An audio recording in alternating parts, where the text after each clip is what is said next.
Y ahorita ya... Pero es que la ciudad ha crecido y O sea... tiran más basura, se queman Muchos los días de mucho cerros, calor. Recuerdo que yo sí tenía chamarras. se queman los sí tenía cerros, chamarras, y ahorita ya la gente no cuida sus carros. Ya está un poco tiempo antes de a lo mejor que tienes por ahí, pero no. No, pues es que con toda la contaminación, claro que va a cambiar el smog que hay en el aire con el calor. Eso sí. Brother, Porfa, amigo. te puse mi firma allá una vez. Cualquier cosa con mi asistente. Muy bien. Gracias. Muy bien, pues vamos a comenzar. Vamos a orar. Ya estamos en la recta final. Ahora sí, literal. Entonces vamos a dar gracias.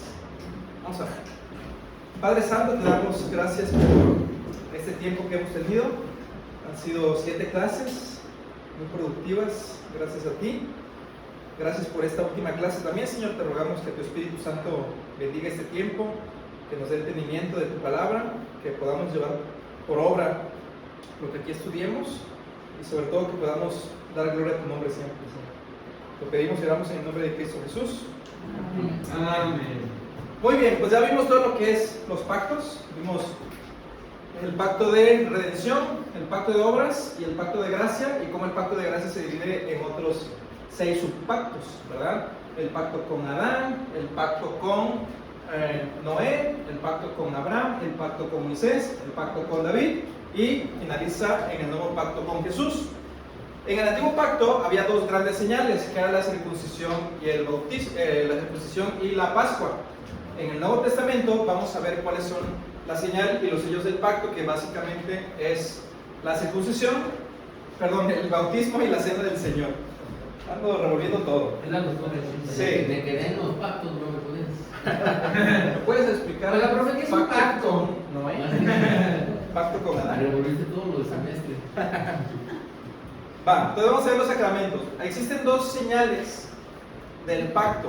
En el Antiguo Testamento había 2 grandes, que son las que mencioné: la circuncisión y la Pascua. Brevemente, ¿en qué consistía la circuncisión? Pues básicamente circuncidar al niño recién nacido de 8 días, ¿verdad? Había un derramamiento de sangre, pero era la señal externa de que ahora ese niño, ese infante, pasaba a ser parte de el pueblo visible, ¿verdad? Pues básicamente Israel, ¿ok? Era como su señal de entrada, y era un poco exclusivo porque solamente era para hombres, ¿ok? Y tenemos lo que viene siendo la Pascua, que en resumen es la celebración que el pueblo judío celebraba conmemorando que habían sido librados de la esclavitud de Egipto. La primera Pascua que se celebró fue cuando el ángel de la muerte era pues la 10ª plaga, ¿verdad?, de Egipto. El ángel de la muerte iba a pasar y iba a matar a todos los primogénitos, pero Dios les mandó una señal. ¿Cuál fue esta señal? De que mataran a un cordero sin mancha y la sangre la pusieran en los dinteles de sus puertas, de tal modo que cuando pasara el ángel de la muerte, pues no se llevara a los primogénitos del pueblo israelita, ¿cierto? Que con los egipcios no pasó igual. Hubo gran llanto y dolor ese día porque precisamente murieron los primogénitos de los egipcios, ¿ok? Entonces eso es importante. Ahora, en la celebración de la Pascua había algo bien interesante que muchas veces pasamos por alto, y era el momento en el que Dios les pide que mataran al cordero. Dios les da una hora muy específica. Les dice que tienen que matar al cordero entre las 2 tardes. Así dice el texto. Ahora, en el calendario judío, el día termina a las 6 de la tarde. ¿Ok? Entonces, eran las 6 de la tarde, se ponía el sol y ya comenzaba a contar un nuevo día. Entonces, ¿cuál es esta hora que es entre las 2 tardes? Pues una tarde, ¿cuál es? Mediodía, ¿cierto? Y entre las 2 tardes básicamente significaba a las 3 de la tarde. Esa era la hora en la que sacrificaban a los corderos. Mediodía. No, a las 3 de la tarde. Queda entre las 2 de la tarde, entre las 12 del día y las 6 de la tarde, que es 3 de la tarde. ¿Va? La segunda tarde es las 6. Las 6 de la tarde. Pues La primera tarde es mediodía, la segunda tarde es 6 de la tarde, y entre las 2 tardes es las 3 de la tarde. Es una hora muy representativa porque a esa hora fue precisamente a la hora que Jesús entregó el Espíritu. Era la hora en novena, ¿no? Ajá, que son las 3 de la tarde, exactamente. ¿Va? Entonces, vemos ese simbolismo como desde la Pascua todo apuntaba hacia Jesús, que se cumple perfectamente en la muerte de Jesucristo. Esto en el Antiguo Pacto. Luego en el Nuevo Pacto tenemos dos señales, o las dos grandes señales y únicas, son el bautismo y la cena del Señor. El bautismo básicamente viene a ser la señal de entrada al pueblo visible o entrar en pacto con Dios. Uno recibe el bautismo. Ahora ya no es exclusivo solamente para los hombres, también las mujeres pueden bautizarse. Ya no es, o sea, es un pacto con más gracia, o sea, tiene más alcance, ¿cierto? Entonces, el bautismo es como esta señal de entrada al pacto con Dios, y consiste ya no en derramamiento de sangre, sino derramamiento de agua sobre la persona. Puede ser por inmersión, puede ser por aspersión. El significado está en el agua, ¿verdad? Que la sangre limpia, y pues es la señal de entrada, el bautismo. Y tenemos la cena del Señor, que nosotros celebramos, conmemoramos, recordamos, y aparte somos nutridos espiritualmente al tomar o participar de la cena del Señor. No creemos en la transustanciación, no creemos que el vino y el pan se conviertan en el cuerpo real de Jesucristo y lo sacrificamos y lo comemos, pero sí creemos que hay una presencia de Cristo espiritualmente, la cual cuando participamos del sacramento, nuestra fe es fortalecida. ¿Ok? En el Antiguo Pacto conmemoraban que habían sido librados de la esclavitud. Ahora conmemoramos y celebramos que hemos sido librados de la esclavitud, pero del pecado y de la muerte. Adelante, amigo, bienvenido. ¿Va? ¿Preguntas hasta aquí? Adelante. Antes no se bautizaban las mujeres. ¿Mande? Antes no se bautizaban las mujeres. No, en el Antiguo Pacto no había señal para ellas, no había señal para las mujeres de que pertenecían al pacto. En el Nuevo Pacto ya la señal del bautismo ya no es solamente para los hombres, sino también tiene alcance para las mujeres. Ahora, muchas personas dicen, digo, este es un argumento que voy a presentar al final, pero muchas personas dicen, oye, no hay un versículo que diga que los niños tengan que recibir el bautismo. Bueno, tampoco hay un versículo que diga que las mujeres puedan tomar la cena del Señor. No existe ese versículo. Pero entendemos que este es un nuevo y mejor pacto, y los alcances que tienen obviamente también incluye a las mujeres, ¿ok? Porque es un nuevo y mejor pacto. No hay versículo de ello, pero se entiende por inferencia lógica, ¿ok? Ibas a hacer una pregunta hace rato, amigo. No. ¿Sí? Ok. Al final. Va, ok. Ahora, vamos entre la relación entre la señal y la realidad. ¿Qué significa esto? Dice, las señales del pacto eran sacramentos dados por Dios para apuntar a las bendiciones y a las promesas. El incumplimiento de de tener estas señales del pacto traían consecuencias para las personas que no respondieran una con fe, y dos, que no lo hicieran, para empezar, ¿va? Vamos a ver estos textos que están muy buenos. Génesis 17, 14.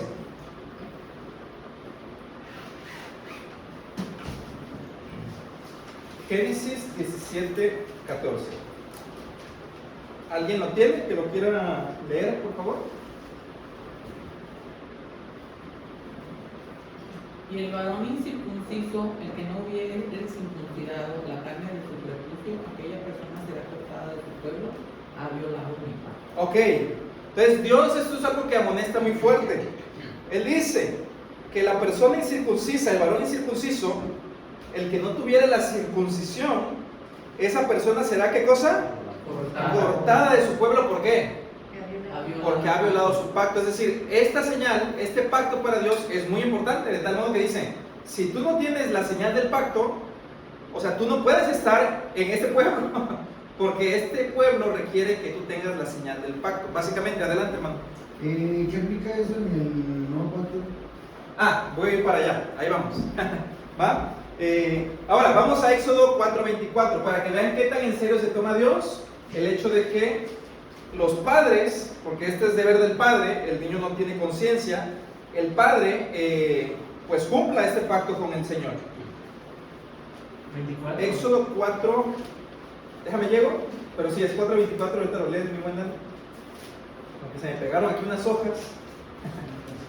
4:24, ¿lo tienes, amigo? ¿Estás seguro que es esa cita? 4:20. Sí, eso es así. Ok. Bueno, O tengo que agarrar. desde el del 21 21. al 25. Ok, 21. Y dijo Jehová a Moisés: cuando hayas vuelto a Egipto, mira que hagas delante de Faraón todas las maravillas que he puesto en tu mano. Pero yo endureceré su corazón de modo que no dejará ir al pueblo.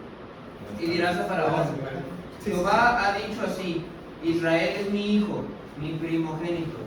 Ya te he dicho que dejes ir a mi hijo para que me sirva, mas no has querido dejarlo ir. He aquí yo voy a matar a tu hijo, tu primogénito. Y aconteció en el camino que en una posada Jehová le salió al encuentro y quiso matarlo.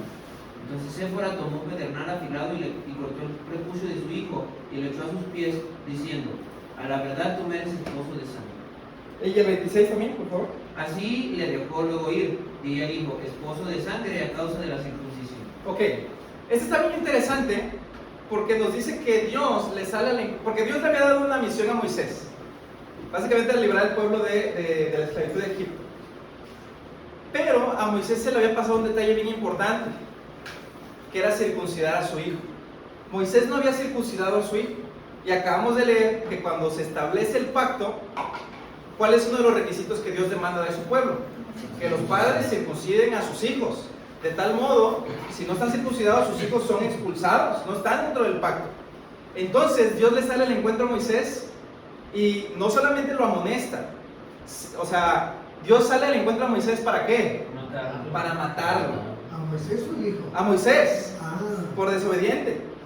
Y ya entonces aquí tenemos el versículo 25, donde dice que Séfora, la esposa de Moisés, agarra un pedernal afilado y entonces corta el prepucio de su hijo, lo circuncida. Entonces Dios ya los deja seguir su camino. Ahora, lo que estoy queriendo tratar de ejemplificar aquí es que Dios toma muy en serio la señal del pacto para sus hijos. Ojo, el niño no tiene conciencia, él ni siquiera sabe qué significa ser sellado por el pacto, pero el padre sí, porque la responsabilidad para poner la señal sobre los hijos es del padre. Y por eso Dios va con Moisés para intentar matar a Moisés, ejemplificando: oye Moisés, si tú eres el libertador de mi pueblo, yo te he elegido para esto, ¿cómo ni lo más básico, que es poner la señal del pacto sobre tu hijo, no lo has hecho? ¿Cómo puedes liderar a este pueblo si tú mismo no has puesto la señal del pacto sobre tu propio hijo? Entonces lo que quiero enseñar aquí es que la señal del pacto es importante, y el no tenerla, pues obviamente va a traer consecuencias. Ahora, vamos con la cena del Señor. 1 Corintios 11, 20 al 22.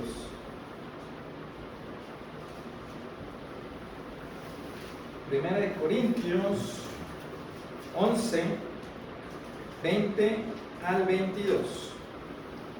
¿Alguien lo quiere leer, por favor? Adelante. Cuando puedas reunir nosotros, ¿verdad? Ajá, sí. Esto no es comer la cena del Señor, porque al comer cada uno se le adelanta a tomar su propia cena, y uno tiene hambre y otro se embriaga. Pues que no tenéis casa sin que comáis y bebaáis, o menospreciáis la iglesia de Dios y organizáis a los que no viven nada. ¿Qué os diré? Os alabaré, en esto no os alabaré. Ok, y aquí Pablo está amonestando a la iglesia de Corintio porque cuando se juntaban a celebrar la cena del Señor había como dos subgrupos: el subgrupo de los ricos y el subgrupo de los que no tenían recursos, pues eran pobres. Entonces los ricos llevaban su montón de comida, su montón de vino, y no esperaban a los más pobres porque ellos llegaban más tarde, porque venían de sus actividades, etc. Entonces no esperaban a los más pobres para celebrar la comunión juntos. Dos, llevaban tanta comida que se empachaban de comida y no lo compartían con los más pobres. Y tres, también llevaban mucho vino, de tal modo que terminaban emborrachándose y pues amedrentando a los más pobres. Entonces Pablo los amonesta: o sea, esto no es la cena del Señor. Uno, porque no es glotonería ni emborrachera, o sea, se ha perdido la solemnidad en lo que viene siendo el sacramento, porque el sacramento es unión con Cristo, ¿verdad? Fortaleza espiritual y comunión con otros creyentes. Por eso celebramos la cena del Señor en conjunto. No es algo que tú puedas hacer aisladamente. Por eso no lo hacemos con Coca-Cola, porque se pierde la reverencia. No es lo que Dios instituyó, ¿cierto? Es pan y vino. En este caso, pues, jugo de uva fermentado, perdón, jugo de uva, pero que asemeja, pues, al vino, ¿ok? Podría ser vino fácilmente, ¿no? Pero alguno va a decir, yo quiero otra, ¿no? Otra copita. Hay que seguir celebrando, ¿no? No, yo tengo una. Adelante, hermano. En una iglesia que fue en Monterrey. Ajá. De hecho, la cena del Señor y todo, y nos daban un pan de las saladitas, un cuadrito, y de vino para tomar no te daban nada, absolutamente nada. ¿Y jugo de uva? Absolutamente nada, ninguna representación. Y yo una vez en un momento pregunté y mencionaron que por si alguna persona tenía alguna adicción o algo, no incitara a que con esa culpa o algo él quisiera probar algo más, aunque... Claro. O sea, Bueno, eso es querer ser más sabio que Dios. O sea, Dios dio un mandato y se obedece. Obviamente no le vas a dar una botella, o sea... Y tampoco vino fermentado, es jugo de uva. No está fermentado. O sea, el jugo de uva no te incita a querer. Así es. Es como tomarte una coca. Sí. O sea, cualquier cosa. No se te va a tomar echarle algo más. Para el que es adicto, cualquier cosa es un... Sí, claro. Adelante, Bueno, hermano. yo pienso que no deberíamos como iglesia sacrificar los alimentos ordenados por el Señor por causa de la falta de dominio propio de otros 100%. hermanos. Estoy de acuerdo. Más bien deberíamos sí ayudar obviamente al hermano, pero sin sacrificar lo que el Señor nos instituyó. Sin duda alguna. Porque se puede caer en la falta de reverencia o querer ser más listos que Dios. Claro que Dios toma en cuenta ese tipo de detalles, ¿no? Pero no es para que te emborraches, es recordar y ser alimentado Y estando en espiritualmente. este tema, sin irme a otro tema, este vino era vino normal que ellos Vino normal. consumían, Inclusive Pablo le exhorta a Timoteo, toma un poco de vino por tus problemas de estómago, ¿no? O sea, porque la cuestión no está en el vino, o sea, sino en el corazón. Obviamente tú puedes ir a una celebración, una boda, puedes incluso en tu propia casa tomarte un vinito con tu esposa en una cena romántica, no tiene ningún tipo de mal. El mal no está en el vino, el mal está en el corazón del hombre que entonces agarra para emborracharse. Y una vez borracho, pues ¿qué pasa? Tú dejas de dominar tu cuerpo, porque entonces tus concupiscencias empiezan a dominar sobre ti, malos pensamientos, malas acciones, porque el emborracharse está mal, uno pierde el dominio propio, ¿no? Pero el vino en sí mismo no tiene el problema, así como el dinero en sí mismo no tiene ningún problema, sino el amor al dinero, exactamente. Muy bien, y vamos al otro texto que es donde ya Pablo los reprende y ya les pone las amenazas de hacer esto. Les pone las consecuencias del 27 al, ¿cuál dijimos? 30. ¿Alguien lo quiere leer? Yo, pero tengo otra versión. Dale, amigo, no le hace. Por tanto, cualquiera que coma el pan o beba de la copa del Señor de manera indigna será culpable de pecar contra el cuerpo y la sangre del Señor.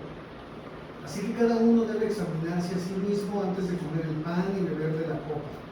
Porque el que come y bebe sin discernir el cuerpo, come y bebe de su propia condena.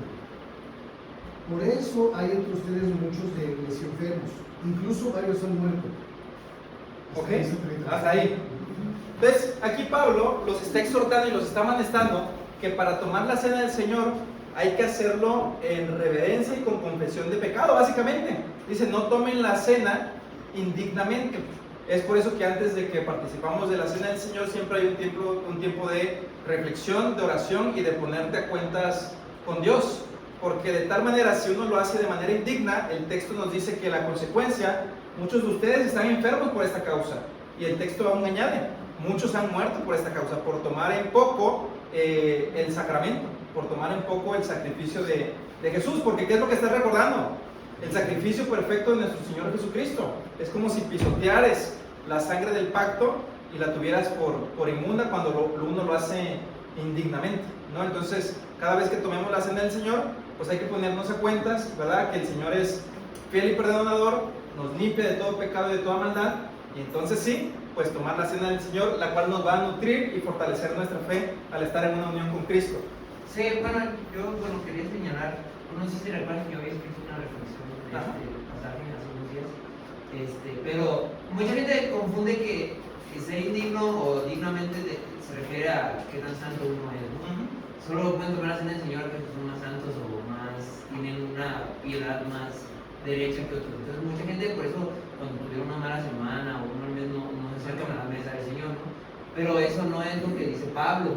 Porque Pablo lo que está expresando, y lo que tú dices que es cierto, es más bien llegar a la mesa de Cristo reconociendo eso, pues precisamente la indignidad, y lo que importa para tomar la cena del Señor es la contrición y el arrepentimiento, pues, la fe y el arrepentimiento, como todo ha sido en la vida cristiana, no la piedad pues, de uno, Amén, amén. para Y- participar de ese elemento. 100% de acuerdo mismo. Y otra cosa que el pastor a veces menciona y que es bien importante es ser un creyente en Jesucristo. O sea, para poder participar de la cena del Señor. Alguna vez me tocó decirle, porque era un evento, estaba temblando cuando fui a hablar con él.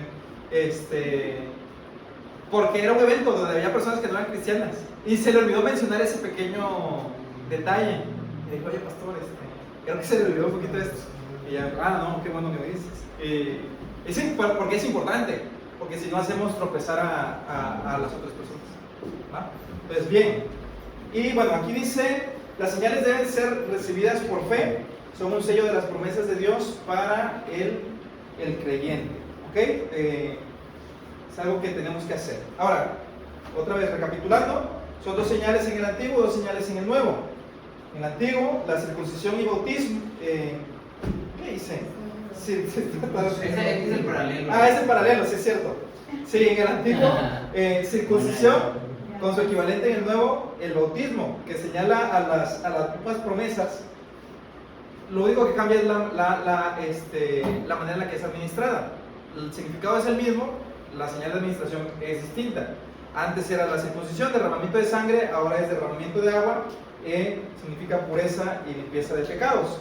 Ahora, la circuncisión señalaba la venida de Cristo y fue reemplazada por el bautismo. Ahora, aquí tenemos que hacer una conexión porque es un argumento que usa mucho en contra de la conexión que existe entre la circuncisión y el bautismo.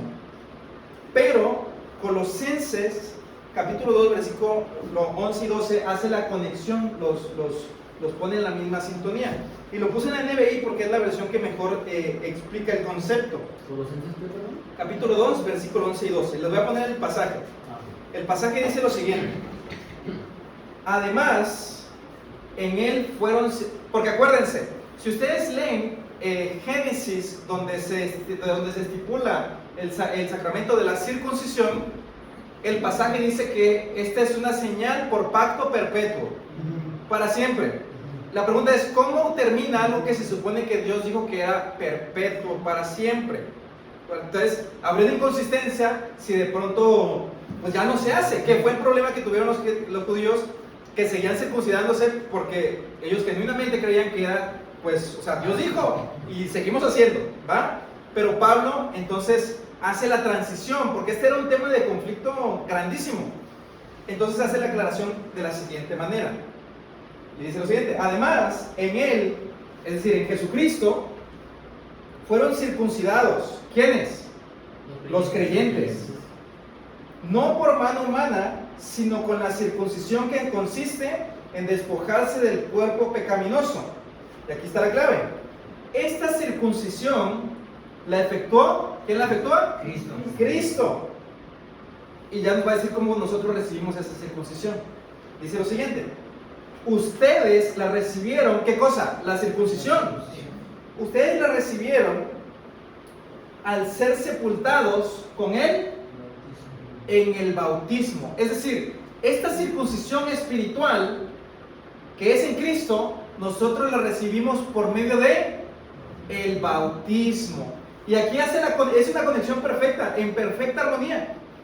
Y luego dice: en él también fueron resucitados mediante la fe en el poder de Dios, quien los resucitó de entre los muertos. Básicamente está haciendo el enlace. La circuncisión y el bautismo son la misma cosa. La circuncisión nosotros la recibimos espiritualmente en Cristo, pero por medio del bautismo, haciendo la equivalencia en la señal. ¿Ok? Ahora, muchas personas, sobre todo en denominaciones bautistas o evangélicas, ven un problema porque no hay como la conexión, ¿cierto? Este texto destruye ese argumento porque te está diciendo es básicamente lo mismito, ¿no? Y ahorita vamos a ver unos argumentos que se hacen en contra y cómo los vamos a ir desmantelando poco a poco, pero eso al final. Ahora, luego tenemos la Pascua y la Cena del Señor, que es un poco más fácil de explicar, que dice, la Pascua es la base de la Cena del Señor, mientras Cristo celebraba la Pascua, Él instituyó la Cena del Señor. Vamos a Lucas 22:20, que es cuando se establece la señal del nuevo pacto en relación a la Cena del Señor. Lucas 22:20, ¿verdad? Bien. ¿Alguien lo tiene que lo quiera leer? De igual manera, después que hubo cenado, tomó la copa diciendo: esta copa es el nuevo pacto en mi sangre que por vosotros se derrama. Básicamente, Jesús está instituyendo entonces la señal del nuevo pacto. ¿Dónde lo están haciendo o cuándo lo están haciendo? En la última cena, que es la cena pascual. Exactamente, que si han visto The Chosen, sabrán que hacían esta celebración que le llaman el Pesaj, ¿no? Que es básicamente donde tienen la cena. Es interesante que nunca se menciona que están comiendo el cordero o que haya siquiera un cordero, porque Jesucristo es el verdadero cordero. ¿Okay? Es interesante nada más, no estoy queriendo hacer una doctrina aquí, pero no se menciona al respecto, ¿va? Y luego vamos a 1 Corintios 11, 23 al 26, y más adelante, que es donde Pablo reafirma nuevamente esta doctrina. 1 Corintios 11, 23 al 26. ¿Alguien lo quiere leer? Yo lo tengo. Adelante, amigo. Porque yo recibí del Señor lo que también os he enseñado, que el Señor Jesús, la noche que fue entregado, tomó pan y habiendo dado gracias, lo partió y dijo: tomad, comed, esto es mi cuerpo, que por vosotros es partido, haced esto en memoria de mí. Asimismo también la copa, después de haber cenado, diciendo: esta copa es el nuevo pacto de mi sangre, haced esto todas las veces que la bebiereis en memoria de mí. Así pues, todas las veces que comiereis este pan y bebiereis esta copa, la muerte del Señor anunciáis hasta que Él venga. Amén. Entonces, por eso hacemos la cena del Señor constantemente. Aquí en Reyes Reyes se hace una vez al mes, otras iglesias lo hacen cada domingo. Realmente no hay un tiempo de que tenga que ser cada cierto tiempo. Entonces, pero es básicamente por eso, porque cada vez que hacemos la cena del Señor o participamos de la mesa, pues estamos anunciando la muerte de Jesús hasta que Él venga. Básicamente se está predicando el Evangelio, ¿ok? Entonces por eso es bien importante participar de la cena, ¿va? Voy a avanzar aquí un poquito. Adelante, amigo. Bienvenido. Muy bien. Ahora vamos a un punto importante, que es el principio de las familias. Lo hemos tenido a lo largo de toda la Biblia, ¿cierto? A partir de Noé se estableció y sigue y alcanza su máximo punto en esta parte. Dice lo siguiente: en el antiguo pacto, Dios siempre involucró a las familias. Sería extraño que Dios abandonara este principio de hogar en el nuevo pacto, ¿cierto? O sea, si antes era algo muy familiar, ahora ¿por qué no habría de serlo? Dice lo siguiente: Pedro en Pentecostés dice a los judíos que la promesa del perdón era para ellos y su simiente. Eso significa que todos están bajo el pacto, mas no que todos los hijos creerán. Lo mismo que en el Antiguo Testamento. El hecho de que un padre circuncidara a sus hijos no era señal de que sus hijos eran salvos. Simplemente tenían la señal del pacto y gozaban de las bendiciones que todo eso significaba. Lo mismo hoy. El hecho de tener la señal del bautismo no significa que sean salvos. tienen que arrepentirse, tener su encuentro personal con Jesucristo, pero participan de las bendiciones que eso conlleva, que ya lo hemos hablado en múltiples ocasiones. Nada más para dar la evidencia, vamos a Hechos 2, 38 y 39, por favor, y luego al 16, Hechos 16.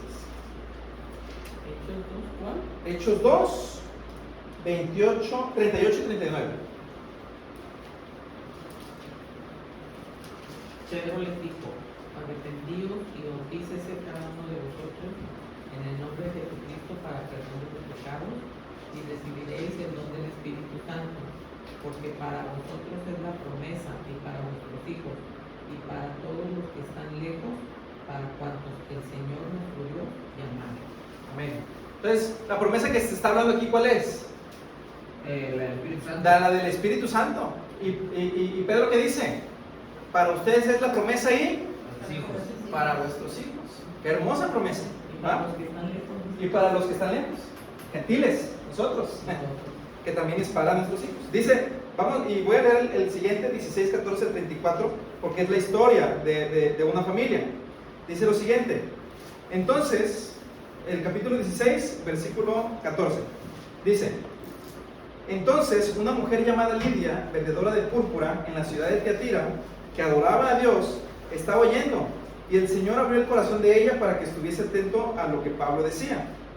Y cuando fue bautizada y su familia, nos rogó diciendo: si habéis juzgado que yo sea fiel al Señor, entrad a mi casa y posad. Y nos obligó a quedarnos. Aconteció que mientras íbamos a la oración, nos salió al encuentro una muchacha que tenía un espíritu de adivinación, la cual daba gran ganancia a sus amos, adivinando. Esta, siguiendo a Pablo y a nosotros, daba voces diciendo: estos hombres son siervos de Dios Altísimo, quienes os anuncian el camino de la salvación. Y esto lo hacía por muchos días. Mas desagradando a Pablo, este se volvió y dijo al espíritu: te mando en el nombre de Jesucristo que salgas de ella. Y salió en aquella misma hora.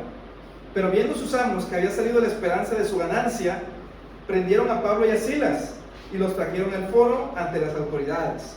Y presentándolos a los magistrados dijeron: estos hombres, siendo judíos, alborotan nuestra ciudad y enseñan costumbres que no nos es lícito recibir ni hacer, pues somos romanos.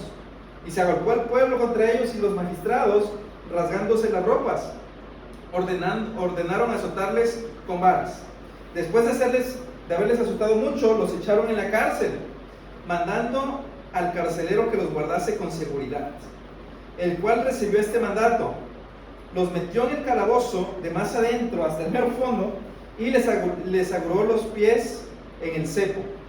Pero a medianoche, orando Pablo y Silas, cantaban himnos a Dios, y los presos los oían. Entonces sobrevino de repente un gran terremoto, de tal manera que los cimientos de la cárcel se sacudían, y al instante se abrieron todas las puertas, y las cadenas de todos se soltaron. Despertando el carcelero, y viendo abiertas las puertas de la cárcel, sacó la espada y se iba a matar, pensando que los presos habían huido. Mas Pablo clamó a gran voz, diciendo: no te hagas ningún mal, pues todos estamos aquí. Él entonces, pidiendo luz, se precipitó adentro, y temblando se postró a los pies de Pablo y Silas. Y sacándole les dijo: señores, ¿qué debo hacer para ser salvo? Ellos dijeron: cree en el Señor Jesucristo y serás salvo tú y tu casa. Y les hablaron la palabra del Señor a él y a todos los que estaban en su casa. Y él, habiendo tomado aquella misma hora de la noche, les lavó las heridas, y enseguida se bautizó él con todos los suyos. Y llevándolos a su casa, les puso la mesa, y se regocijó con su casa de haber creído a Dios. Y básicamente tenemos dos historias, ¿no? La de esta mujer Lidia, cree ella y se bautiza toda su casa, y la del carcelero, cree él y se bautiza toda su casa. ¿Ok? En este texto como tal no tenemos que se bauticen niños, pero sería muy difícil pensar que no había infantes en este hogar, ¿cierto? Pero lo que quiero que veamos aquí es el principio de las familias. ¿Ok? Ahora, regresando un poco a la Pascua. Esta era una tradición familiar. Era como Navidad o la Acción de Gracias de hoy. era un ritual, un rito, un sacramento que era exageradamente familiar. O sea, las familias estaban con los suyos, tenían su corderito, lo mataban y en familia daban, pues celebraban la Pascua. Familiar, 100%. Pero ¿qué pasa? Llega la cena del Señor y estas personas pues no están con sus familias, no están con sus esposas, no están con sus hijos, o sea, ¿están con quién? Con el Señor Jesucristo. Pero implícitamente, ¿qué nos está queriendo decir esto?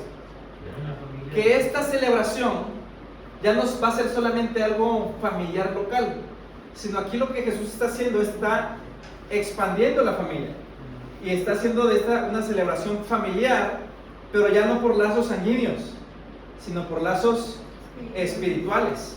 De tal modo que nosotros venimos aquí, todos nosotros participamos de la cena del Señor y no somos hermanos de carne, ni primos, ni parientes, pero hay algo más fuerte que nos une, aparte, o sea, hay algo más fuerte que la sangre que nos une, que es la fe en Jesucristo. Y por eso nos gozamos juntos, nos regocijamos juntos y celebramos juntos que Jesucristo murió y resucitó por nosotros. Celebramos eso en familia. Y eso pues trae mucha gloria al Señor, ¿cierto? Entonces, el principio de la familia sigue, pero se expande, ya no está limitado. Ahora está extenso a que tenemos una familia mucho más grande. Muchas veces esta familia llega a hacer los lazos más fuertes, incluso que la propia familia de sangre, ¿cierto? Porque está unida por la sangre, pero por la sangre de Jesús. ¿Va? Es importante. Ahora, algunos principios importantes, que ya los platiqué así como muy a grandes rasgos, pero hay una relación de la circuncisión al bautismo. Les comento aquí brevemente los puntos. 1. La señal de la circuncisión apuntaba a lo siguiente. Fue la señal del pacto de Dios con Abraham. Él tenía que circuncidar a su simiente a los 8 días de edad.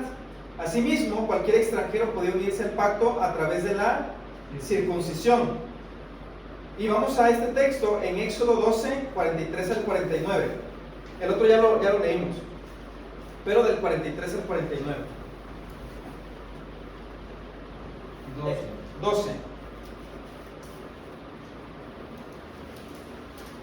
¿Lo tienes, Dani? Sí. ¿43 49? Sí. ¿Ya? Sí. Y Jehová dijo a Moisés y a Aarón: esta es la ordenanza de la Pascua. Ningún extraño comerá de ella, mas todo siervo humano comprado por dinero comerá de ella después que lo hubiere circuncidado. El extranjero y el jornalero no comerán de ella.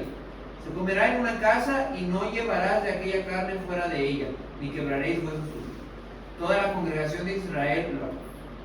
Mas si algún extranjero morare contigo y quisiere celebrar la Pascua para Jehová, séale circuncidado todo varón, y entonces la celebrará, y será como uno de vuestra nación. Pero ningún incircunciso comerá de ella. La misma ley será para el natural y para el extranjero que habitara entre vosotros. Ok, entonces aquí vemos que la señal del pacto, que era la circuncisión, podía administrarse ¿a quién? A los extranjeros. Básicamente aquí ya te está dando un vislumbre de que también los gentiles podían ser parte del pacto siempre y cuando tuvieran ¿qué? La señal y que creyeran en el Dios de Israel, ¿cierto? Ahora, pero también nos da un parámetro importante e interesante. ¿Quiénes pueden participar de la cena del Señor? Pues los creyentes que hayan recibido la señal del pacto. Es por esa razón, hay varias dimensiones, pero no es nuestro caso, que los niños pueden recibir la cena del Señor. Aquí no es nuestro caso. Tienen que tener la señal para que puedan recibir entonces la cena del Señor, principalmente porque hay que discernir el cuerpo, hay que tener conciencia de pecado para poder tomar el sacramento de la cena del Señor. ¿Va? Entonces es importante que lo sepamos. En otras denominaciones sí se permite la paedocomunión. En nuestra iglesia no es una de ellas, que también entra dentro de la ortodoxia, pero no es la característica de nuestra iglesia presbiteriana. ¿Va? Ok, yo estoy de acuerdo, la verdad que la evidencia me apunta a que sí debería ser así, pero bueno, ahí está un poco libre de interpretación. Siguiente, El significado. Básicamente la circuncisión significa lo siguiente: es el corte de la carne del prepucio, que apunta a lo siguiente. Enseñaba que la naturaleza pecaminosa debía ser cortada, señala la obra interna del Espíritu Santo, y 3, apuntaba a la muerte de Cristo. Y básicamente esos 3 aspectos son los mismos que también tiene el bautismo, existe la relación. Y dice el siguiente: Abraham no fue salvado por la circuncisión, fue salvado por la fe. La señal no salva, solo Cristo salva. Esta señal solo apuntaba a las promesas que se recibirán en Cristo. Su familia también recibió la señal, pero debía ejercer la fe para ser salvos. Abraham, ¿cuándo recibió la señal? ¿Cuándo?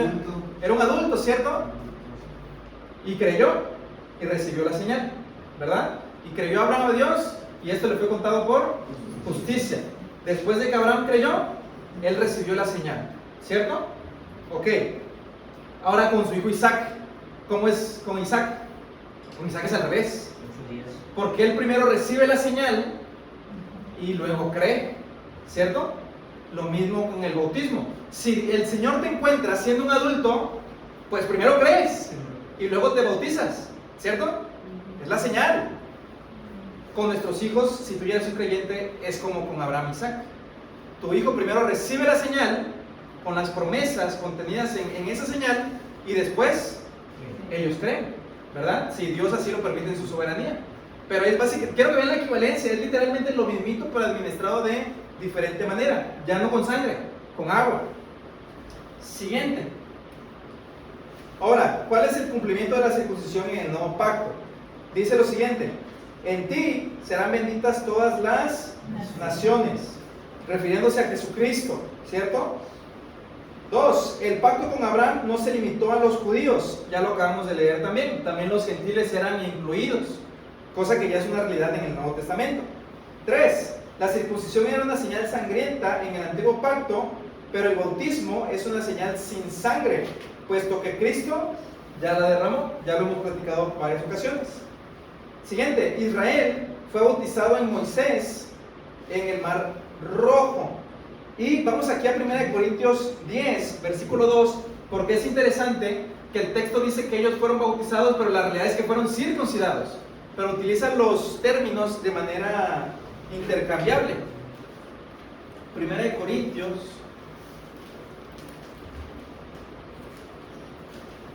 capítulo 10, versículo 2. ¿Alguien lo tiene? Bueno, del 1 y 2. ¿Quién lo quiere leer? Yo. Adelante, amigo. Por el 1, ¿verdad? 1 y 2. Porque no quiero, hermanos, que ignoréis que nuestros padres todos estuvieron bajo la nube y todos pasaron el mar. Y todos en Moisés fueron bautizados en la nube y en el mar. Amén. La realidad es que si tú lees esta historia te vas a dar cuenta que no fueron bautizados, fueron circuncidados. Y en el pasaje de Colosenses vemos que se hace la conexión entre el bautismo y la circuncisión. Es decir, Pablo utiliza estos argumentos, estos términos de manera intercambiable, porque en esencia significan lo mismo. ¿Y qué mencionaba con la nube? ¿Qué significa? Buena pregunta. Es que había una nube que los Ah, sí, es cierto. Cuando estaban en el desierto, había una nube que los guiaba. ¿Cómo no Sí. te lo sabía? ¿Cómo no? Una columna de fuego en la noche. Y una columna de fuego en la noche. Sí. Esa Me nube. agarraste en curva, hermano. Esa ¿eh? nube. ¿Qué pasó, mi chis? Y la siguiente: en la muerte de Cristo hemos sido circuncidados en Él y bautizados por la fe, que es lo que explicábamos ahorita del pasaje de Colosenses. ¿Va? Y ya terminamos con las ideas finales de la Cena del Señor. Dice lo siguiente: Dios estableció la Pascua como señal del pacto con Israel, donde prometió pasar por alto su pecado por la sangre derramada colocada en el dintel de la puerta de cada casa. La Pascua es el marco en el que Cristo instituyó la Cena del Señor. ¿Y cuáles son sus características? Ya las vimos. Somos bautizados primero y luego comemos la cena juntos. 2. Los niños deben tener la edad suficiente para discernir el cuerpo. 3. Cuidarse de no comer juicio para sí, es decir, no tomar la Cena del Señor de manera indigna. Y 4, es un medio de gracia que nutre y alimenta nuestra fe porque Cristo está espiritualmente presente, no corporalmente en los elementos, pero sí espiritualmente en la comunidad de creyentes, donde nuestra fe es fortalecida. ¿Va? ¿Preguntas hasta aquí? ¿Vamos bien? ¿Vamos cachando las ideas? Bien, porque todo lo que hemos estudiado desde el día 1 hasta este momento nos tiene que llevar a la consecuencia lógica de por qué el bautismo de infantes es bíblico. ¿Ok? Básicamente esta es su transición a ser bautistas nominales a volverse presbiterianos. ¿Ok? Entonces, reformados. ¿Por qué es bíblico? Porque, ojo, tienen que saber lo siguiente. Hay unas objeciones bien comunes que se hacen en contra de esta doctrina. La primera de ellas es que es algo católico. Es decir, los católicos lo hacen, entonces está satanizado de tal modo que nosotros no queremos ver nada que ver con lo católico, por lo tanto está mal. Si el católico lo hace, yo tampoco, no lo puedo hacer, porque es antibíblico, porque es católico. Uno piensa así generalmente. Es una objeción que no es muy certera, porque el católico también cree en la Trinidad. Nosotros creemos en la Trinidad, entonces no podemos rechazar las cosas simplemente porque tengan apariencia de católico. El significado es distinto. El católico lo que sí cree es en la regeneración bautismal. ¿Qué significa esto? Que cuando un bebé recibe el sacramento, el pecado original es removido. Nosotros no creemos eso, pero muchas veces se nos tacha de que somos católicos porque bautizamos a los niños, pero no saben por qué lo hacemos. Y eso es lo que quiero llegar a este punto. ¿Por qué lo hacemos? No es tradición, no es catolicismo. Creemos que es bíblico y ahorita les voy a explicar por qué. 2. Otro argumento que se resume es: Jesús se bautizó de adulto. Entonces, como Jesús se bautizó de adulto, entonces hay que bautizarse de adultos. Pero eso nos pone en un problema. Jesús se bautizó a los 30 años. Entonces eso significa que toda la cristiandad tiene que esperarse hasta los 30 años para bautizarse. O sea, porque si vas a poner eso como norma, pues entonces cumple la norma correctamente, ¿cierto? Pero no es el caso. No, exactamente. El otro punto, esto de que Jesús se bautizó de adulto, ellos tienen un argumento, o las personas que tienen van en contra de esto, ellos dicen: el bautismo no es bíblico, por eso hacemos presente. Porque, ojo, los niños son importantes también para ellos, pero como no le pueden dar la señal del bautismo, ellos tienen que inventar algo parecido, pero que no sea el bautismo. ¿Qué es esto? La presentación de niños. Vamos a presentar niños porque sabemos que los niños son importantes. Si no, no hicieran nada, ¿cierto? Pero hay un problema con esto. Ellos utilizan mucho el texto de que Jesús fue presentado en el templo cuando era un infante, ¿cierto? Pero básicamente eso era algo que Dios demandó del pueblo judío, que el primogénito de cada familia tenía que ser presentado en el templo y dedicado al Señor. El primogénito, Jesucristo es el primogénito de María y José, por eso lo llevan a ser presentado en el templo. O sea, es algo que viene del Antiguo Testamento. Si quisieran que esa fuera la norma, entonces nada más tendrían que presentar a su primogénito, ya no a los demás niños. O sea, si quieren ser consistentes bíblicamente hablando, ¿ok? Adelante, amigo. También he escuchado esto cuando dice que si no hay muchos ejemplos de bautismos de niños en la Biblia es porque eran nuevos creyentes los que iban siendo bautizados. Sin duda, sin duda. Al heredar ese pacto, los nuevos creyentes ya podían bautizar a sus hijos. Sin duda, sin duda. Y ahorita vamos a profundizar un poquito más, pero ese es un buen punto. Y la otra objeción es que no hay ningún versículo que hable sobre el bautismo de infantes. Y es cierto, es completamente correcto. No hay ningún versículo que hable que los niños tengan que ser bautizados. Pero tampoco hay ningún versículo que hable sobre la Trinidad, que es un dogma de nuestra fe, que si tú no lo crees eres considerado un hereje. O sea, es un dogma. Y el versículo que también les mencionaba, que no hay ningún versículo que hable sobre que las mujeres puedan tomar la cena del Señor. No existe. ¿Por qué la toman? No existe un versículo. Pero creemos que el pacto de gracia es abundante e incluye a las mujeres dentro de este nuevo pacto. Ahora, ¿cuáles son nuestros argumentos? Que existe una continuidad con la iglesia del Antiguo Testamento y del Nuevo Testamento. Es decir, Dios siempre ha tenido un solo pueblo a lo largo de la historia con las mismas promesas. Vamos a estos pasajes. Juan 10, 14 al 16. Y aquí se viene la tiradera. Juan, porque estos versículos son bien claros. Porque primero ojo, esto es como una escalera, ¿va? Vamos a ir presentando un argumento que va sobre otro argumento, y la conclusión lógica es que evidentemente los niños tienen que ser bautizados. Juan 10. ¿Alguien lo tiene? Del 14 al 16. Yo tengo una otra versión. Adelante, amigo. Dice, yo soy el buen pastor, conozco mis ovejas, ellas me conocen a mí como yo también a mi Padre me conoce a mí, y yo conozco al Padre, así que sacrifico mi vida por las ovejas. Es el 16. Al 16. Además, tengo otras ovejas que no están en este redil, también las debo de traer. Ellas escucharán mi voz, y habrá un solo rebaño con un solo pastor. Amén. Entonces, el versículo 16 nos dice, bueno, el 15 dice que Jesús da la vida por sus ovejas. Y el 16 dice, también tengo ¿qué? Otras ovejas que no son de este redil. ¿Quiénes son? Los gentiles.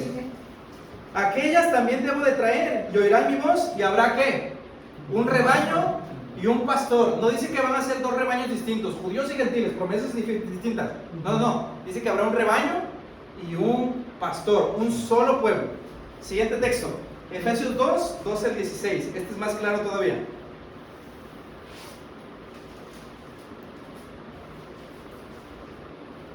Efesios 2, Yo lo tengo. 12 al 16. Adelante, amigo.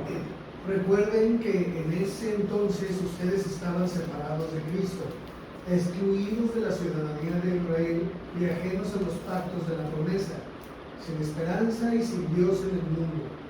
Pero ahora en Cristo Jesús, a ustedes que antes estaban lejos, Dios los ha acercado mediante la sangre de Cristo. Porque Cristo es nuestra paz. De los dos pueblos los ha hecho uno solo, derribando mediante su sacrificio el muro de enemistad que nos separaba. Pues anuló la ley con sus mandamientos y requisitos. Esto lo hizo para crear en sí mismo de los dos pueblos una nueva humanidad al hacer la paz, para reconciliar con Dios a ambos en un solo cuerpo mediante la cruz, por la que dio muerte a la enemistad. Amén.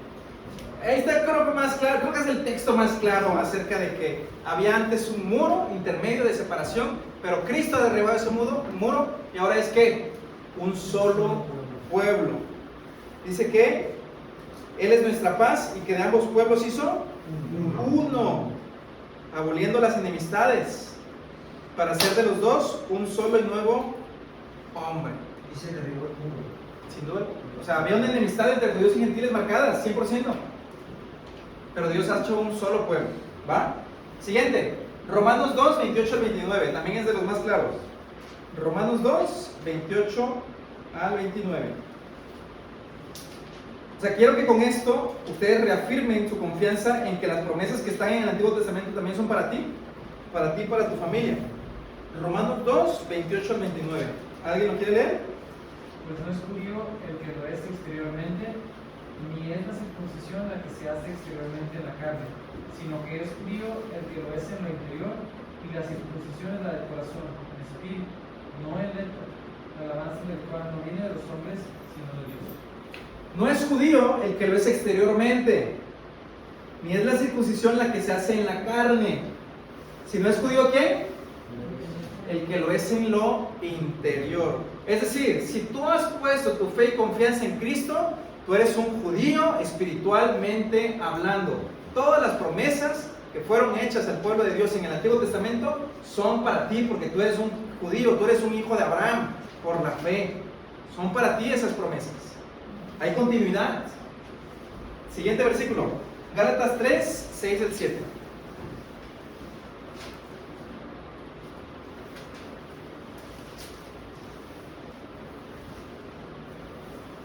¿Quién lo tiene? Gálatas 3, 6 al 7. De la misma manera, Abraham creyó a Dios y le fue contado por justicia. Por lo tanto, sepan que los que se basan en la fe son hijos de Abraham. Los que son de la fe, ¿son hijos de qué? De Abraham. Todas las promesas son para nosotros, somos herederos de esas promesas, somos hijos de Abraham, por la fe. Bien, eso es un punto, ¿ok? Ya establecimos que hay continuidad entre la iglesia del Antiguo Testamento y la iglesia del Nuevo Testamento, un solo pueblo. Las mismas promesas para ellos, las mismas promesas para nosotros. Somos un solo pueblo. 2. Ser parte del pueblo de Dios es estar en pacto con Dios. Vamos a... bueno, esto ya lo leímos. Es básicamente Génesis 17, cuando es lo de la circuncisión. Y el ejemplo de Séfora, ¿verdad? Que Dios quiere matar a Moisés por no haber circuncidado a su hijo. Pero a lo que voy es lo siguiente, que va más o menos con el principio de las familias. Estar en pacto con Dios significa ser acreedor y receptor de las bendiciones que pueden caer. Por ejemplo, ustedes son creyentes, ustedes se congregan a esta iglesia y los que tienen hijos, sus hijos son bendecidos al hecho de pertenecer a esta comunidad. Reciben la palabra, reciben clases, alaban al Señor, oran, ¿cierto? Todos estos son medios de gracia en los cuales la fe de uno es fortalecida, ¿ok? Al estar en pacto con Dios, todas esas cosas son una realidad en tu vida. Ahora, seguramente alguno de ustedes pensará, oye, por eso lo puedo hacer sin tener la señal del pacto. O sea, yo puedo venir, yo puedo escuchar, yo puedo orar, yo puedo hacer un montón de cosas cristianas sin estar bautizado o sin que mis hijos estén bautizados. Las puedo hacer y efectivamente las puedes hacer, pero la cuestión está en la obediencia, porque si ya establecimos que el pueblo del antiguo pacto como del nuevo pacto es lo mismo, entonces significa que Dios sigue dándole importancia al sacramento, a la señal del pacto de entrada al pueblo de Dios.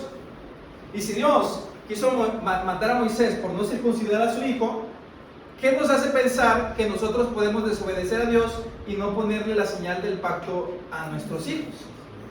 Porque es lo mismo, si hay continuidad, entonces es consistente, ¿cierto? Entonces, ser parte del pueblo de Dios es estar en pacto con Dios. Tú estás en pacto y tus hijos están en pacto si les pones la señal, que es lo que deberíamos hacer como padres cristianos. Ahora, si tus hijos ya están grandes, no les diste la señal, no te sientas culpable, tú no tenías este conocimiento, ¿cierto? Pero es lo que Dios estipula, ahora ya lo sabes, ¿verdad? Y gloria a Dios porque nos revela eso con su palabra. Siguiente, 3. Se puede estar en pacto con Dios y no ser salvo. Y creo que es uno de los más rudos. Tú puedes ser parte visible, ¿verdad?, de la iglesia, puedes tener la señal del pacto y aún así no ser salvo, porque tener la señal del pacto no significa salvación automática. Personas en el Antiguo Testamento como Esaú e Ismael tuvieron la señal del pacto, sin embargo no fueron salvos. Esaú, dice la Biblia que a Jacob amé, más a Esaú aborrecí. O sea, Esaú tenía la señal del pacto, fue circuncidado. E Ismael recibió la señal del pacto, ¿cierto? Fue circuncidado, pero la promesa no venía por Ismael, venía por ¿quién? Por Isaac. Entonces, se puede tener la señal del pacto y no ser salvo. Y del Nuevo Testamento tenemos el ejemplo de Judas. Judas tenía la señal del pacto, la circuncisión, obvio, ¿no? Porque todavía no había sido instituido el bautismo. Él tenía la señal, él caminó con Jesús, escuchó sus enseñanzas y aún así Judas no fue salvo. Del mismo modo que personas hoy pueden tener la señal del pacto, pueden ser bautizadas, pero eso no asegura que sean salvos. No asegura en lo absoluto, porque el sacramento, el bautismo no salva, solamente Cristo salva. Y que creo que es uno de los problemas de las iglesias, principalmente bautistas o evangélicas, que uno de sus argumentos es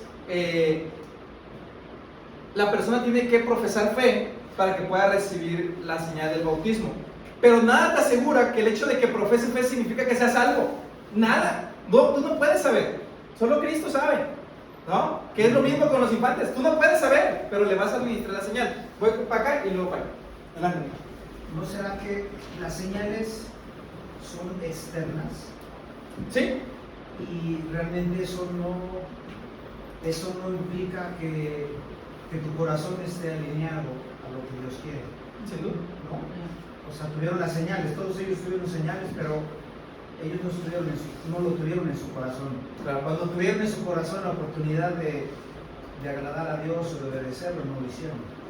Sin duda. Sí, o sea, puedes tener la señal de manera externa solamente.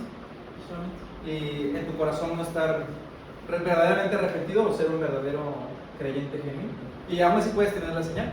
Y muchos de ellos, Jesús en Mateo 7, en el Sermón del Monte, Jesús dice: en el día del juicio, muchos de ustedes vendrán a mí y me dirán: Señor, Señor, pero si en tu nombre hicimos milagros, en tu nombre expulsamos demonios, en tu nombre hicimos grandes proezas.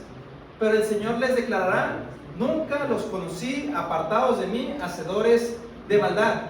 Lo triste de esa historia es que esas son personas que iban a la iglesia, personas que servían, pero externamente hacían un montón de cosas y se les fueron dadas señales, hacían señales, pero en su corazón, al igual que Judas, pues estaba lejos del Señor.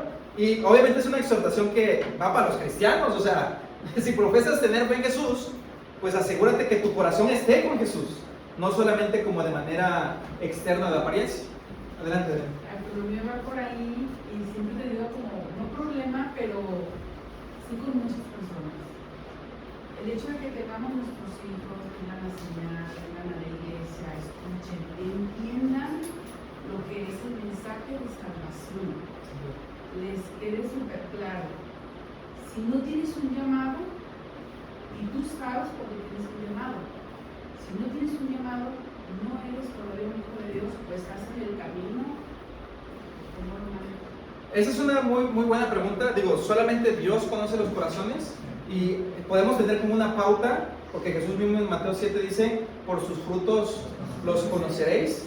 Pero uno externamente no puede saber quién sí, quién no. O sea, estaría bueno que tuvieran una aureola, no se tiene, ¿no?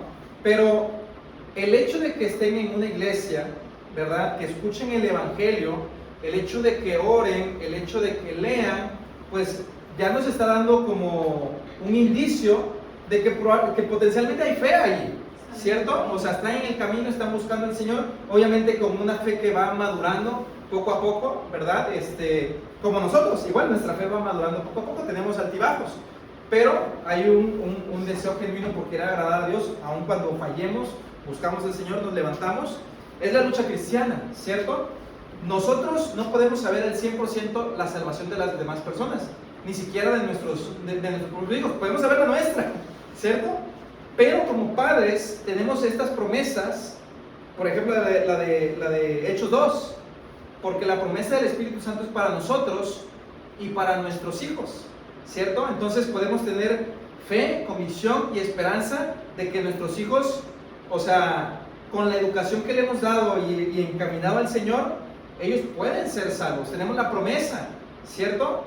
Pero al final de cuentas la salvación es personal, ¿cierto? Sí se sabe, ¿no? O sea, en el momento te das cuenta en un antes y un después. 100%. O sea, siempre va a haber un cambio, siempre, aunque sea mínimo. Siempre, sabes, ¿no? sin duda. Lo intuyes, lo dices, sí. O sea, está en mí, lo siento. Pero es bien importante, y lo que mencionabas al principio yo creo que es la clave. Muchas veces obviamos el Evangelio.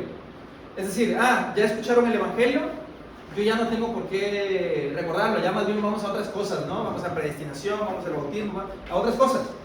Pero el Evangelio es la A y la Z de la vida cristiana. O sea, predicar a Cristo y a este crucificado es el mensaje más importante. De tal modo que tenemos que repetirlo a nuestros hijos, a nuestros nietos, a nuestros sobrinos, a nosotros mismos todo el tiempo. Recordar lo que Jesús hizo por nosotros, a nosotros nos da seguridad de que somos hijos de Dios, porque es el Evangelio lo que nos da esa seguridad, ¿no? Entonces, a los padres que están preocupados por sus hijos, asegurémonos de estarles predicando el Evangelio siempre, porque el Evangelio es poder de Dios para salvación. Ese es el pequeño detalle, el hecho de que ellos lo capten totalmente cuál es el mensaje de salvación. Sin duda, sin duda. O sea, lo captan, pero aún así les falta su encuentro con Dios. Pues sí, o sea, realmente tener un encuentro verdadero, personal con Jesucristo, que ellos puedan darse cuenta de su propio pecado, porque a lo mejor, y digo, esto también nos pasa a los adultos, conceptualmente entendemos qué es la salvación, conceptualmente entendemos quién es Jesús, conceptualmente entendemos muchas cosas del cristianismo, pero necesitamos tener un encuentro verdadero y personal con Jesucristo para ser salvos. O sea, y confesarlo con nuestra boca que Jesucristo es el Señor, pero desde una convicción que viene del arrepentimiento genuino y una dependencia total del Señor. Señor, soy pobre en espíritu, necesito completamente de Cristo para mi seguridad eterna, ¿no? Entonces, súper importante lo que dices. Sí. Adelante, Dante. Sí, bueno, dos cosas yo creo que ya agarrándome de ahí, muchas veces cometemos el error, muchos incluso cristianos, de cuando viene un tipo de dificultad, ahora que buscamos seguridad en nosotros mismos, en nuestro fruto, en nuestra obediencia. Pero realmente cuando uno tiene carencia de fruto, de piedad, lo que sea, no es por uno mismo, sino porque pierde el enfoque. Entonces si uno quiere estar seguro de su salvación, tiene que mirar a Cristo, tiene que mirar a la cruz del Señor, pues, porque ahí está la seguridad de que somos salvos, porque Cristo murió y resucitó. Entonces si somos verdaderamente salvos, pues recordar eso engendra más fe y ahí viene el fruto. Pero no debemos cometer el error de pensar que nuestra obediencia es el fundamento de nuestra fe. Claro, nuestra obediencia es el resultado de nuestra fe y el fundamento de nuestra fe es el Evangelio de Cristo. Muchas veces evaluamos nuestra cristiandad por lo que hacemos y dejamos de hacer, pero ahí estás midiendo si eres cristiano o no por tus obras, entonces ya depende de ti. Más bien depende de Cristo. Sin Cristo yo estoy en la lona, aunque sea la persona más moral, si no tengo a Cristo no tengo seguridad. Y la otra, bueno, la otra que quería decir es que, bueno, yo creo que más que nada por el contexto, ¿no? En la teología que se enseña mucho aquí en la región y en toda Latinoamérica, se da mucha relevancia a estos momentos de los llamados momentos de conversión, ¿no? Y se piensa que tiene que ser muy extravagante, que la persona tiene que derramar lágrimas de una manera espectacular o caer de rodillas ante el Señor. ¿Qué pasa? Pero a veces una conversión puede ser sencilla. O sea, el Espíritu Santo puede obrar y uno engendrar fe en uno de una manera simple y comprender conceptualmente y por fe el Evangelio de la misma forma. Y ninguna conversión es sencilla, o sea, realmente todas son espectaculares en el sentido de que literalmente un muerto resucita y tiene vida, ¿no? Pero no te das cuenta. Sí, claro. Claro, o sea, sí, lo que me parece no es de que tengamos que fijarnos en lo externo, que pase las circunstancias externas de cómo me convertí. Claro. Porque Dios me dio la gracia de que hizo clic el Evangelio en mi alma y me arrepentí. Amén. Creo que también podemos hablar de la perseveración de los santos, ¿no? De cómo Dios guarda a los que Él escogió. A los que son suyos. Y he escuchado así varios comentarios que también la seguridad no necesariamente te va a dar la salvación. Cuando uno está en comunión con Dios, a lo mejor puede estar seguro, ¿no? Pero hay mucha gente que puede estar segura y no realmente porque esa decisión de ser salvo pues es presbiteriano, ¿no? O sea, el Señor te es totalmente de Dios es el que escoge, ¿no? ¿Quiénes son los suyos? Claro. Sí, y digo, nosotros de manera externa no podemos saber quién sí, quién no. O sea, realmente. Porque muchas personas allá afuera pueden ser hijos pródigos, que a lo mejor ahorita están en un punto de su vida que la verdad están re mal. Pero tú no sabes si esa persona en algún punto el Señor la salvó, se apartó y luego va a regresar. Bueno, el Señor lo va a regresar. ¿Sí me explico? Entonces, más bien, ahí tener piedad y misericordia con las demás personas, aunque no actúen de la manera que a lo mejor a nosotros nos gustaría, porque la semilla está plantada. Dios quiera y que en algún punto germine, ¿cierto? Y dé fruto. Entonces, para nosotros es bien difícil. Podemos tener pautas, por supuesto los conocerás, pero al final solamente el Señor sabe, ¿no? Última para pasar, porque me voy a arreglar 10 minutos extra para terminar la idea. Sí, perdón, es que entiendo esta parte y ahorita se me hace bien complicado porque yo tengo hijas. Antes era así como de, y ahora ya con hijas ya disfruté. Claro. Y entiendo todas estas partes y entiendo la parte que ya te gustaría saber quién sí y ver su fruto y decir, este sí, espero que sí. Pero espero que sí. Amén. Es la confianza que tenemos como padres. Exacto, no puedo yo tener la certeza. Sin duda. Y otra parte, porque ellas están creciendo en la iglesia. No nos vamos a sacar de mega pecado y ya soy salva, o ya confío que esto va a ser una transición muy natural, espero. Y aunado a esto es pues, la confianza de que aquí está, ya las bauticé, no porque Claro. el bautizo estaba. Pero como, Aquí estamos como padre, siendo haciendo obediente. mi parte, estoy tratando y estoy echándole las ganas. Amén. No, esa Sí, es la sí. esperanza. Es la esperanza que tenemos, la esperanza que gozamos y son las promesas que Dios nos ha dado. O sea, o sea, si tú no tuvieras esta esperanza, pues qué complicado sería manejar, o sea, todo esto, ¿cierto? Pero esto Sí. nos dice, o sea, la promesa es para ti y para tus hijos, ¿cierto? Familias enteras creen en el Señor, al principio de las familias.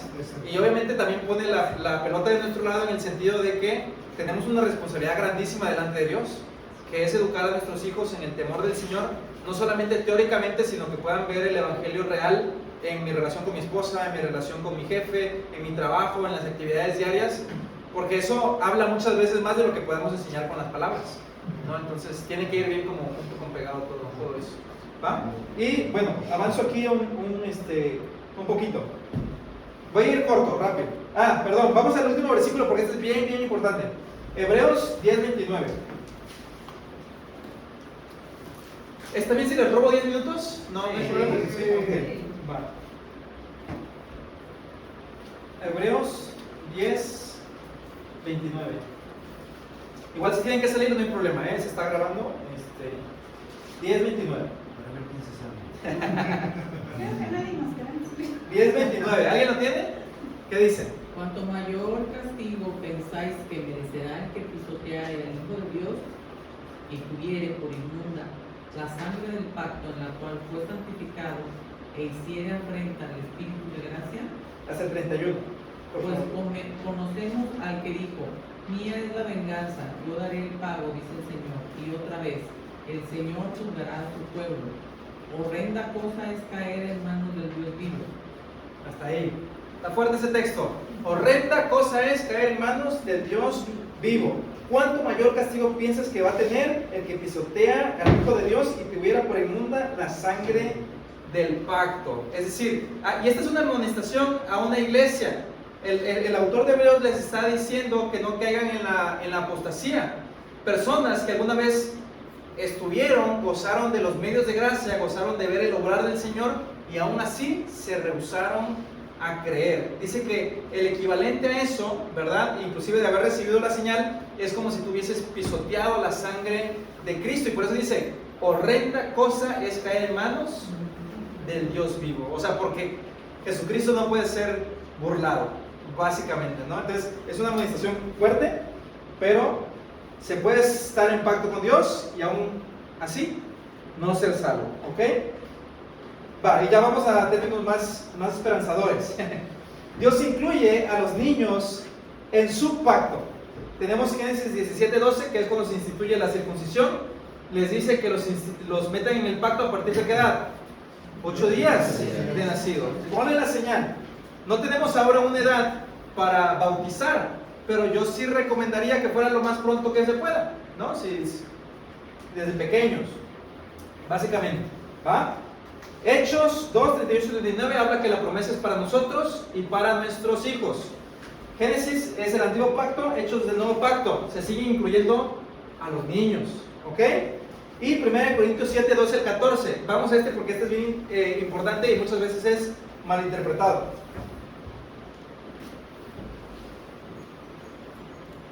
1 Corintios 7:12 al 14. Y el que lo quiera leer, ¿lo puede leer, por favor? De los demás yo digo, no el Señor. Si algún hermano tiene mujer que no sea creyente y ella consiente vivir con él, no la abandone. Si una mujer tiene marido que no sea creyente y él consiente vivir con ella, no la abandone. Porque el marido incrédulo es santificado en la mujer y la mujer incrédula en el marido. Pues de otra manera vuestros hijos serían inmundos mientras que ahora son santos. Ok, entonces básicamente dice que, está hablando del matrimonio, pero dice que si ya sea el hombre o la mujer está con una persona que no es creyente, dice no se separen. Si consienten el estar juntos, pues sigan casados, porque el marido es santificado en la mujer y la esposa es santificada en el marido. Es decir, si uno de los dos cónyuges es creyente, santifica al otro, no en el sentido de que sean santos ni perfectos, sino que son apartados en un sentido especial que la bendición de ir a la iglesia, de orar, de leer, alcanzan a esa persona y por medio de ese testimonio el cónyuge puede ser salvo. Y esa misma santificación se extiende hacia los hijos, que dice, o sea, si no fuera así, ¿cuál es el versículo? ¿Cuál dijimos? El 14, ¿no? Dice, pues de otra manera vuestros hijos serían inmundos. O sea, si ninguno de los dos padres fuera creyente, sus hijos serían inmundos. Pero como hay un padre creyente, entonces sus hijos son santos, es decir, apartados en una manera especial, donde van a recibir una gracia especial que si no hubiera ninguno de los dos padres creyentes, pues no recibirían, ¿cierto? Si hay al menos un padre creyente en la familia, pues ese padre creyente puede inculcar la fe, puede enseñar a orar, puede enseñar a leer, puede llevarlo a la iglesia, cosa que un niño no creyente con padres no creyentes, pues muy difícil va a tener acceso, ¿va? Entonces a eso se refiere. Ahora, ¿a qué voy con esto? Dios incluye a los niños en su pacto. Ahora, un ejemplo que a mí me gusta mucho y que muchas veces es pasado por alto es el testimonio de Juan el Bautista. Muchas personas dicen lo siguiente, sobre todo las iglesias que no creen esto, que dicen, es necesario que la persona esté consciente para que pueda hacer una profesión de fe, para que el Espíritu Santo obre en esa persona, ¿cierto? Entonces el requisito es conciencia, y para tener conciencia tú necesitas edad, ¿cierto? Pero ¿qué pasa cuando la Virgen María va a visitar a Elizabeth? ¿Qué es lo que el texto enseña? Que Juan el Bautista en el vientre de su madre Elizabeth salta de alegría porque Jesucristo, quien todavía está también en el vientre de su madre, se está acercando. ¿Esto qué enseña? Que el mover del Espíritu Santo no está limitado a que tengas una edad o que siquiera hayas nacido. Aquí lo vemos claramente. Juan el Bautista reacciona alegremente por la cercanía del Mesías. Es un infante que ni siquiera ha nacido, y muchas veces este texto es bien pasado por alto. Pero el mover del Espíritu Santo no está condicionado ni siquiera a tu fe. O sea, está condicionado, o sea, el Espíritu Santo actúa soberanamente. Juan 3:8 dice que el Espíritu se mueve por donde quiere y como quiere. Así como sientes el viento, así es el Espíritu Santo, soberano. Tú no lo gobiernas. De hecho, tú eres salvo porque el Espíritu Santo le plació darte vida, darte salvación. O sea, tú respondes por fe porque el Espíritu Santo obró previamente en tu vida. Lo mismo puede hacer Dios con un infante que no tiene ni siquiera conciencia. No importa la edad del infante, porque depende del Espíritu Santo, quien actúa libre y soberanamente. Entonces, Dios incluye a los niños en su pacto. Juan el Bautista no había nacido. Y ya el texto bíblico nos indica que es un elegido. Es impresionante, porque Dios incluye a los niños en su pacto. Siguiente. El bautismo reemplaza la circuncisión como señal al pacto. Y creo que ya lo leímos en Colosenses, ¿cierto? Así hicimos la conexión. Penúltimo argumento. El bautismo llega a las casas, que son los textos que ya también leímos. Es muy poco probable que no hubiera infantes en esos hogares, sobre todo en hogares que pues eran de muchos hijos, ¿cierto? Principalmente. Este es el principal argumento que nos tienen en contra, ¿cierto? Pero yo creo que toda la evidencia bíblica que hemos visto hasta este punto, pues nos tiene que llevar a la conclusión lógica de que el bautizar a tus hijos o poner la señal del pacto a tus hijos es consistente bíblicamente. O sea, no lo hacemos por tradición, no lo hacemos por ser católicos, o sea, creemos que hay sustento bíblico sólido para darle a los hijos la señal del pacto. No lo vamos a leer por el tiempo y ya leímos algunos.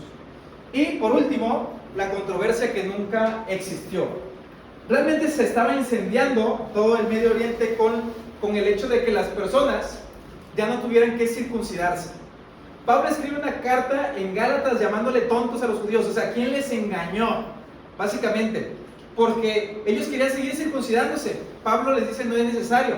Inclusive en la carta él pone una discusión que tiene con el apóstol Pedro para decir es que ya no es necesario circuncidarse. O sea, se hizo un revuelo masivo porque ellos por siglos se habían circuncidado y a sus hijos, y de pronto ya no es necesario circuncidarse sino bautizarse. Obviamente hubo una bomba, y el libro de Hebreos también hace reflexiones acerca de esto. Sin embargo, respecto a los infantes no hubo ninguna controversia. Las primeras controversias empezaron hace 200 años con los anabaptistas, que luego se convirtieron en los bautistas. 500 años. 500 años. Es realmente reciente. Ahora, porque se entendió, y los primeros siglos de la iglesia lo demuestran, que los padres seguían administrando la señal del pacto a sus hijos. ¿Cuál era la nueva señal del pacto? El bautismo. No había conflicto. Si de alguna manera los padres hubiesen dejado de dar la señal del pacto a sus hijos, hubiera sido un escándalo mayor que la circuncisión.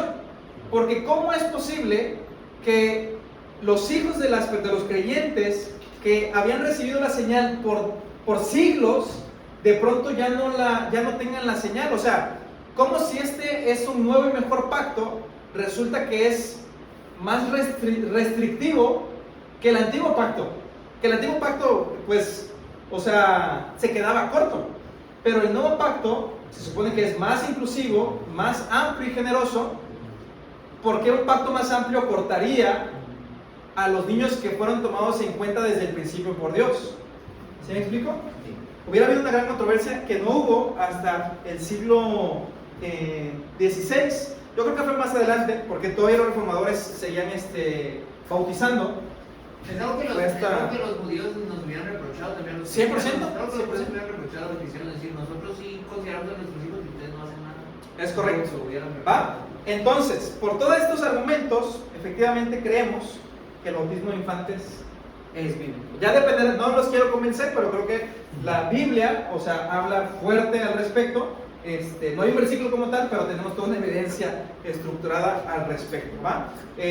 Con esto, si tú tienes una postura, ¿verdad?, de no bautizar, es completamente respetable, lo cual no te voy a criticar públicamente, pero nada se crean. Pero lo que quería hacer es presentarle por qué lo hacemos. O sea, creemos que es bíblico y que pues es la manera correcta de incluir a nuestros hijos en el pacto, ¿va? Esto es todo por el curso de Teología del Pacto. La siguiente semana nos ponemos de acuerdo para hacer un pequeño convivio. Voy a traer algunas actividades para que nos divirtamos un rato, comer y divertirnos. Y lo hacemos por WhatsApp porque ya es tarde, ¿va? ¿Ibas a decir algo, Adriana? Perdón. Si bautizan a tus hijos bebés y ellos en el camino que tienen su encuentro con Dios, ¿necesitan volver a bautizar? Esta es una excelente pregunta. No, te voy a decir por qué. Porque tú como padre confías en el Señor de que en algún punto de sus vidas tus hijos van a entregar genuina y sinceramente su corazón a Cristo, van a creer en Jesús. En ese momento, las realidades, las promesas que se hicieron a tu hijo en su bautismo, ahora van a ser una realidad. Es decir, lo que tú creíste cuando bautizaste a tu hijo, a los 8, 10, 15, 18 años, cuando él dice, mamá, me quiero recibir, tú tienes que llenarte de alegría, porque la fe que tú tuviste hace 10, 15, 18 años, ahora son una realidad que tú puedes ver. Y por eso oramos como iglesia e integramos a esa persona nueva para ser miembro de la iglesia visible, ¿cierto? Porque cuando las personas se rebautizan, significa que tuvieron en poco o en menos el primer bautismo, donde ya estaban contenidas las promesas. Es como decir, yo no creí. O sea, como padre, yo no creí en esa promesa. Y pues no, más bien sí creímos. Cuando son bautizados en la iglesia católica. Nosotros no lo tomamos como válidos, porque el significado es sumamente distinto. En el pasado tengo entendido que sí se tomaba porque es un bautizo trinitario. Sin embargo, por la diferencia del significado, nosotros sí podemos volver a rebautizar en ese sentido. Sí se puede bautizar por la iglesia presbiteriana. Eso es algo de aquí realmente, ¿verdad? Bueno, seguramente. Presbiteriana no es, pero es algo que se Va, entonces déjenme orar. Gracias por su paciencia. Un grupo excepcional. Y bueno, vamos a cerrar con broche de oro la siguiente semana, ¿sale? Padre Santo, te damos gracias por este tiempo precioso, maravilloso. Gracias por tu palabra. Eres un Dios de pacto, Señor. Damos gracias que nos has llamado a salvación, que las promesas son para nosotros, para nuestros hijos. Gracias por mis hermanos, mis hermanas, sus familias, Señor. Bendícenos, bendice esta iglesia, Señor, que podamos vivir el Evangelio de Jesucristo día a día, Señor. Gozarnos de esta salvación tan grande y poder dar fruto para tu gloria, Señor. Nuevamente, gracias y te alabamos, te glorificamos y todo esto lo oramos y pedimos en el nombre de Cristo Jesús. Amén. Amén. Pues que tengan bonita semana. Que les bendiga. Muchas gracias por todo. ¿Esto te lo creo? Sí. Por favor, amigo, sí, no tiene nombre, entonces, pues no voy a hacer.